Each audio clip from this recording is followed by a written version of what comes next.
I'm going to start by amending the title of the presentation slightly. It reads on the program, Towards 2030, Answering National Challenges Through Research and Development, and I'm going to amend it to read Towards 2030, Answering National and Global Challenges Through Research and Development, because we're part of a global community. We tend to be too inwardly focused. We're part of this great global ecosystem, and we should no longer speak narrowly of our national imperatives. They're so interconnected. So on the 25th of, we're already in October, okay, on 25th of last month, September 2015, the United Nations General Assembly adopted the 2030, why is this not, there it is. Adopted the 2030 Development Agenda, which contains the 17 Sustainable Development Goals, or SDGs. And if you're not clear really about what our global imperatives are, what we are responding to as R&D professionals, in a global sense, you need to look at the list. Because it's really a powerful statement of a global consensus on what we need to do for the medium term. And I say medium term explicitly because we're talking about the next 15 years. And at least there is a global sense of medium-term imperatives, if not for the long term, which is a lot more uncertain. The negotiations were lengthy and intense in putting the 17 statements together. Not everyone's fully satisfied, but what is important is that we have now a common denominator, hard fought over, of thinking globally. And we may wish for more, but we almost all agreed on the 17. And for me, the first of the 17 is arguably the most powerful. It says very simply, end poverty in all its forms everywhere. You might think that's a very idealistic statement for the next 15 years. But it really is interesting to see the progress that has been made over the past, the Millennium Development Goal period since 2000. In absolute and relative terms, poverty has in fact been halved, which is a very significant and substantial achievement. So you can see there the number of people living in poverty. I'll come to the definitions now. In 2005 and then in 2015, of course, the greatest achievements were in China and India. And you can see China had 208 million people living in poverty on the left there, and on the right, it barely features. But many other countries also have made significant progress. But what we mean by poverty, of course, does matter if we're going to say we're going to eliminate poverty.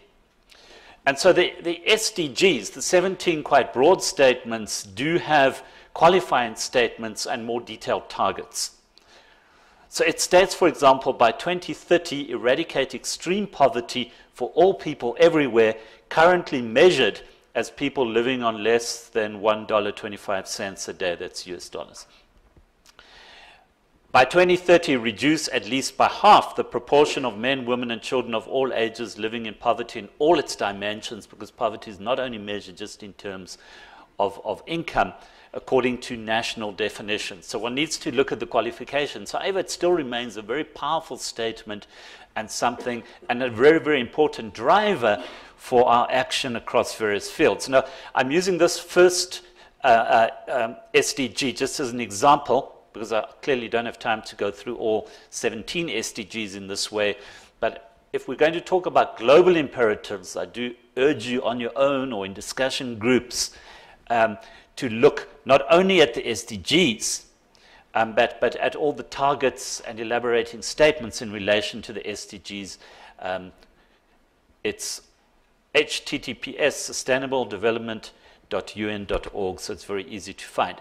So the SDGs, the other SDGs, have to do with food security, health and well-being, equitable quality education, gender equality, reliable and sustainable energy, inclusive economies and productive employment, resilient infrastructure, reduced inequality, sustainable production and consumption, the urgent action to combat climate change, sustainable use of marine resources and other ecosystems, peaceful and inclusive societies, revitalizing the Partnership for Sustainable Development. And I'll come back to SDG 11, which is about sustainable cities and human settlements. And what is important is the focus on sustainability, the focus on our obligations, not only to those of us who are alive now, but also, so importantly, for those who still have to be born. So, what should be our driving action for the next 15 years, at least to my retirement? We should be linking our actions as researchers as closely as possible to the great normative and aspirational statements that have been negotiated globally and are contained in the 2030 Development Agenda. And I'll come back to that when I go more specifically to the built environment. Of course, we have our own vision. 2030 in South Africa, and the National Development Plan, adopted by Cabinet in September 2012, before the global agenda, so there may need to be some alignment. It's been with us for 3 years, so I don't have to go through it. It's been translated into the details of those 14 outcomes in the MTSF for this 5-year period. It's quite a long and complex document, and so we've had enough time. But some people just say, oh, we have the National Development Plan, but I've never actually thought, what are the key elements of the National Development Plan? It's been here for 3 years, but many people just see it as this thing out there. And that's why I've just listed for you what I think are 10 key takeaway messages from the National Development Plan. That critical need for a social compact in society. The strategies to address poverty by broadening access to employment and strengthening the social wage, professionalizing the public service, boosting private investment in labor-absorbing industries, the education accountability chain, which is so critical, such a clear problem. Let me just quickly get down to 7, 8, and 9, because this relates very specifically to the built environment. Public infrastructure investment at 10% of GDP. Interventions to ensure environmental sustainability and resilience to future shocks, and a lot of the research in the built environment sector and the CSIR is targeted at that. And the new spatial norms and standards focusing around urban densification, transit-oriented development, for example. So, of course, there's still debates. We know some of the tensions in the ruling party-led alliance over some of the economic chapters in the plan. There will be further evolution of these frameworks. The world is never static. But the main point I want to make is we do have sufficient clarity now at a national and a global scale. And I can also say in this province, to a very large extent at a provincial and a metropolitan scale as well, in terms of what the driving imperatives are. We don't have to spend time on that. We can move on quite quickly to the critical task of relating our R&D to the agendas for 2030. But as you heard in the first session, we can't only be thinking about 2030. In the first session, we're talking about technologies which might come on stream in 100 years' time, but unless we start working on them now, they're not going to happen. They're not going to significantly change our lives. So the longer term is more difficult, but it is an imperative, and we have to keep our eye on it. So even as we attend to the task of addressing the medium-term agenda, we need to be developing our capabilities as research institutions for longer-term strategic foresight. And so we have to be looking, understanding possible outcomes and combinations. Nothing will happen as we think, but we need to start exploring the possibilities, making the combinations, looking at factors such as the effects of climate change, technological change, new drivers in the economy, new ways of handling energy, water, and other critical resources, social attitudes and behaviors, how they're evolving, politics, governance. And so developing the foresight capability is really important. So I've been speaking quite generally, but deliberately so, because we operate within these complex, multi-scalar socio-ecological systems, and we can't talk about the built environment without relating it to the natural environment, to economy, society, politics, technology, and so on. But let me just move now to a more specific focus on the built environment. So I felt a bit of anxiety in preparing the speech, because although I'm deeply embedded in the world of research, it's research in a slightly different sense, because R&D, certainly as you practice it in an institution like the CSIR, is directly focused on problem solving, as it should be, on solutions, on products. And there's an immediate pressure that you face to provide those tangible, measurable value adds. So in a university, perhaps, we have a little more freedom. We can be a bit more esoteric, a bit more analytical and critical in the sociological sense, maybe a little less directed. And it's really quite interesting to think about how we may bring these two modes of research into a combined system, really, of innovation. And I'm sure there should be a lot more crossover between, in the built environment sector I'm talking about, between our university departments and schools and what you're doing in the CSIR. So I'm not sure what I can say about R&D in the built environment that's new to you, but what I could perhaps do is remind you of what you already know, but what you might forget under the pressure of work, under the pressure of those individual projects that you've been tasked with. So thinking about R&D in the built environment actually is quite novel to me, because I think for many of my colleagues in schools of architecture, planning, even construction at the university, R&D is something that has to do with industrial process, with biochemicals, aerospace, automotive industry, ICT, and so on. And yet the construction and the ongoing rehabilitation of the built environment is both an economy in its own right and absolutely critical for our everyday lives. And so we need continual innovation, we need experimentation, application in the built environment, just as we do in industrial process. And that's a message I'm going to take home. I was interested, I must say, to come across Australia's long-term vision and policy directions for R&D in the built environment. This document is easily available on the website if you haven't seen it. And it was really helpful for the way in which it set out both the challenge and the innovative responses, because the vision was preceded by an audit which revealed, for example, that the contribution of the built environment, the building and slightly extended sector to Australia's GDP has ranged between 14% and 20%. It's big.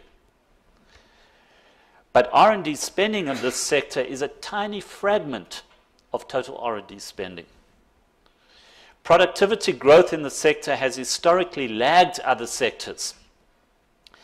And the innovation record in the built environment sector is significantly worse than in other sectors. So R&D spending is simply too low for the size and importance of the built environment industry.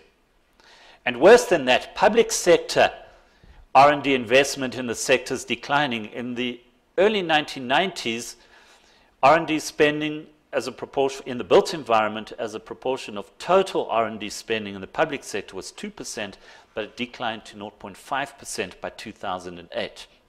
There was growth in the private sector, which is great, which is good. That's positive. But the shrinkage in public sector investment was a worry, because private sector R&D generally has the shorter term horizons. It's concerned with individual business solutions, but R&D in the public sector has a more medium to longer term horizon and has more concern with the value add for society. So we need both. But we can't just rely on private sector led R&D in the sector to drive the solutions for the medium to long term. So I don't know the figures for South Africa, and so maybe my question to the CSIR built environment is whether an audit has been done here and whether we know the trends and the issues in our case. But certainly in the Australian case, an audit raised the issues, and this led to a very innovative process of which produced a vision for R&D in the built environment sector. So coming more directly to South Africa, maybe we should just stand back a bit, because I don't want to necessarily get into all the substantive details, and you know that far more than me.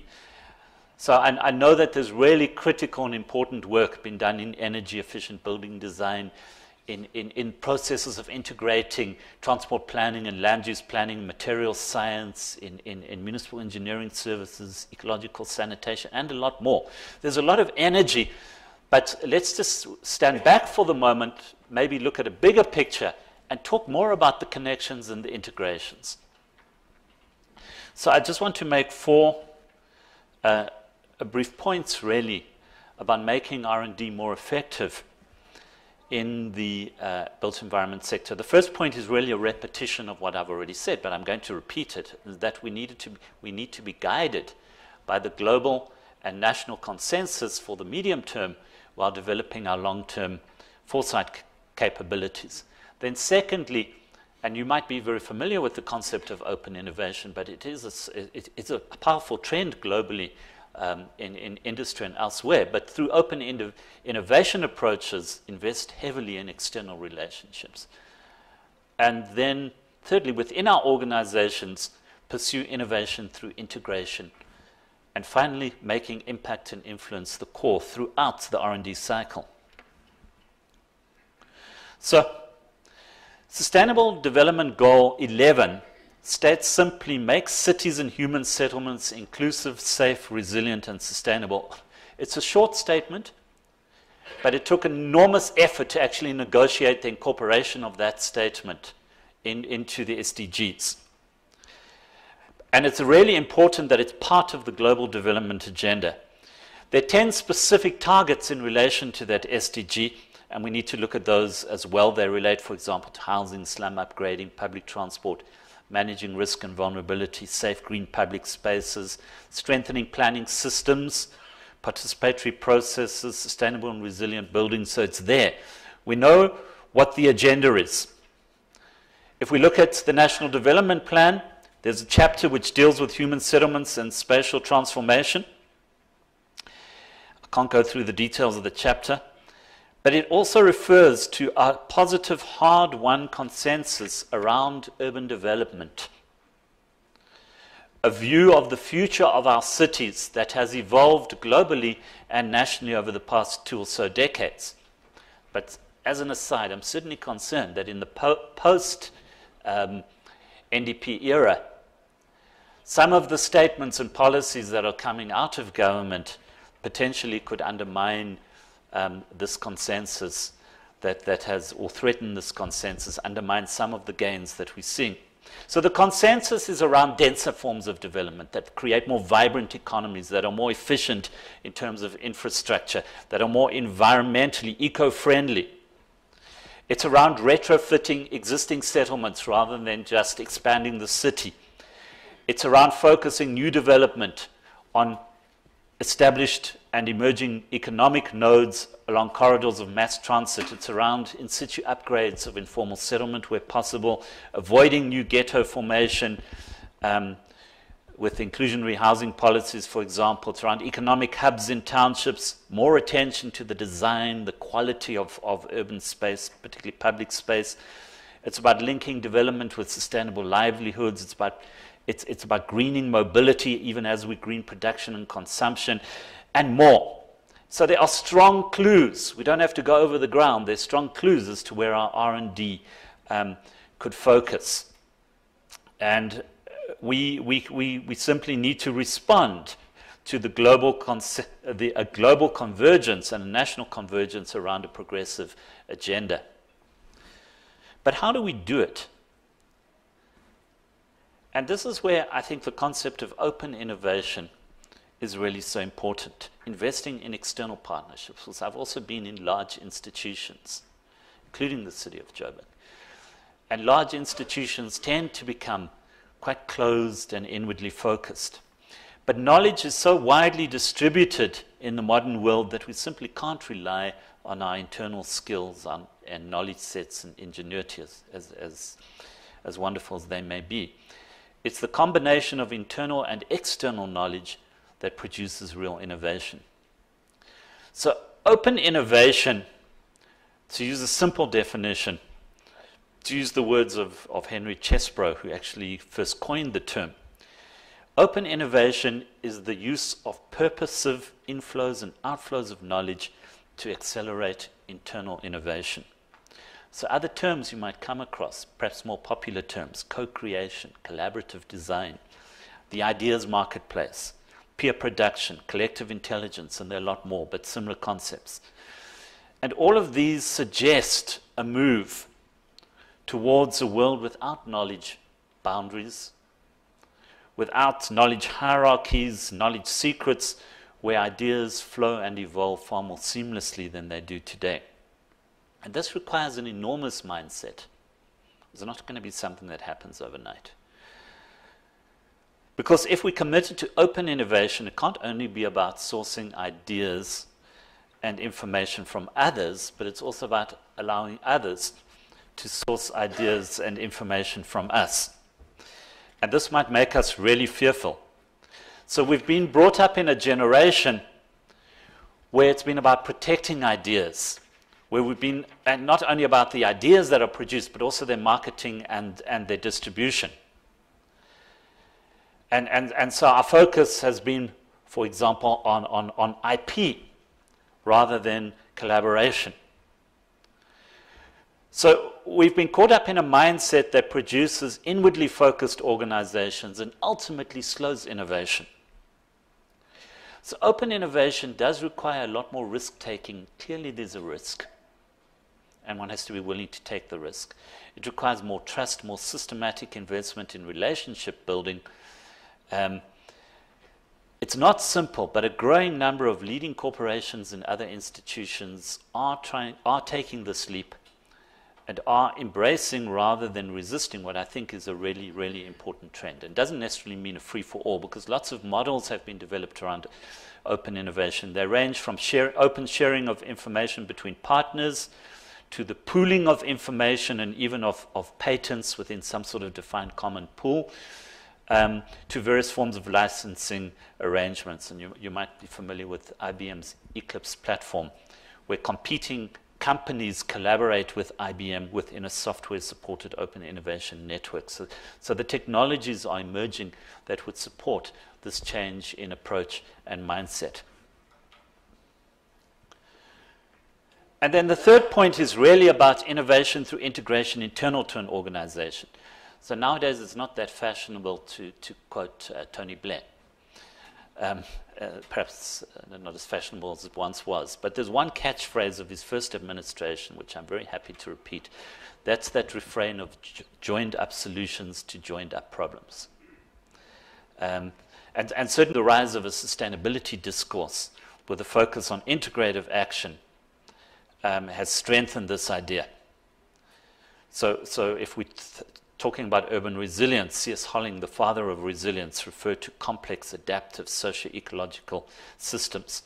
So I think most of us clearly understand the seamless nature of the world we inhabit, of the challenges we must address, but it's very, very difficult to reflect this in our organizational arrangements. So the CSIR website, for example, is very clear. It refers to the built environment as a complex, integrated system that requires multidisciplinary science, but we have to integrate, we have to organize our research, and we invariably end up with sector or theme-based teams and divisions: building science, water and sanitation, spatial planning, transport systems. So we face a perpetual dilemma of how to achieve focus while sustaining the sense of an integrated system. So we know intellectually the interconnectedness of everything, but we make our own divisions, classifications. We can't create one big sort of mishmash. But we need to quite deliberately make sure that the multiple units work together on complex interdisciplinary challenges. Because our institutions actually are far better at stifling innovation than capitalizing on innovation.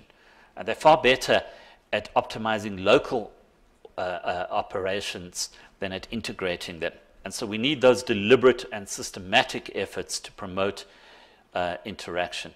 And it's a particular challenge for big institutions, because the smaller, newer, more agile institutions actually are far, far better at this.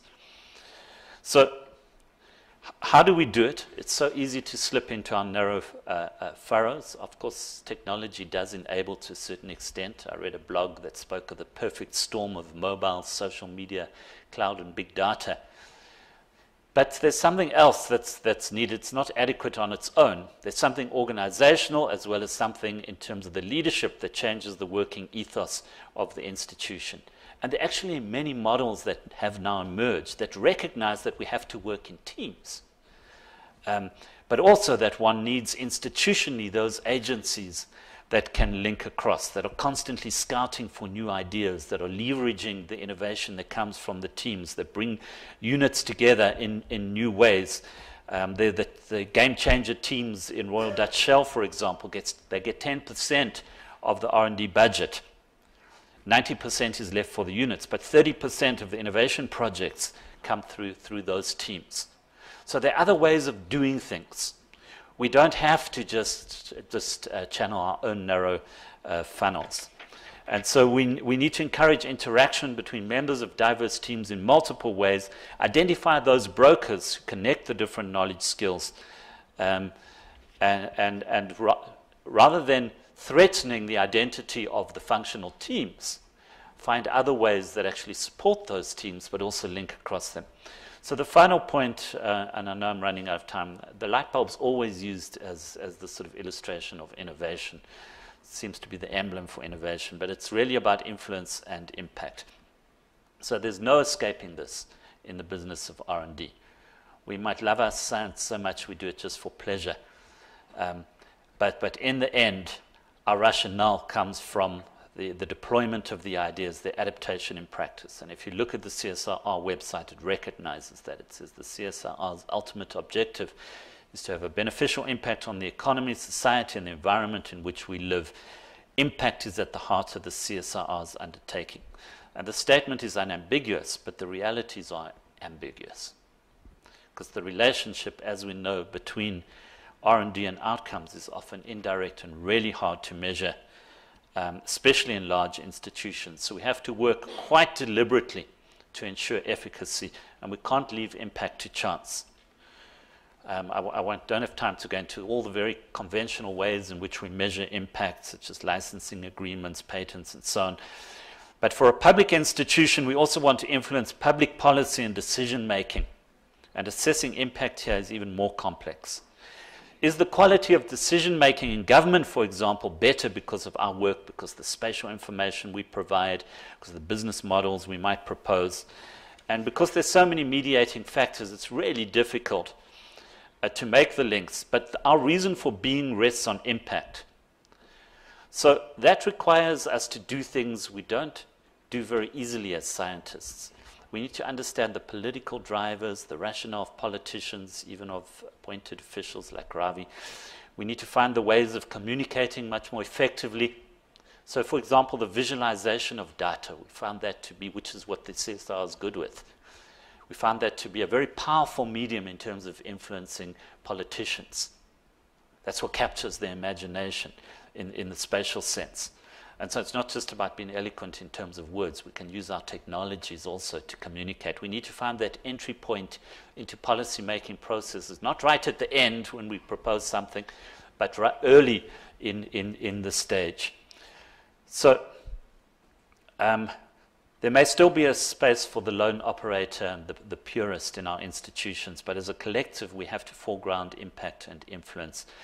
And our work must provide the decision support for policymakers. So in conclusion, we might want to, as scientists, to keep our heads low and focus on the narrow and familiar groove. But we do, from time to time, need to raise our heads and ask some of those larger existential questions. Why are we doing what we're doing? And how does what we do connect with what others are doing in our units and elsewhere?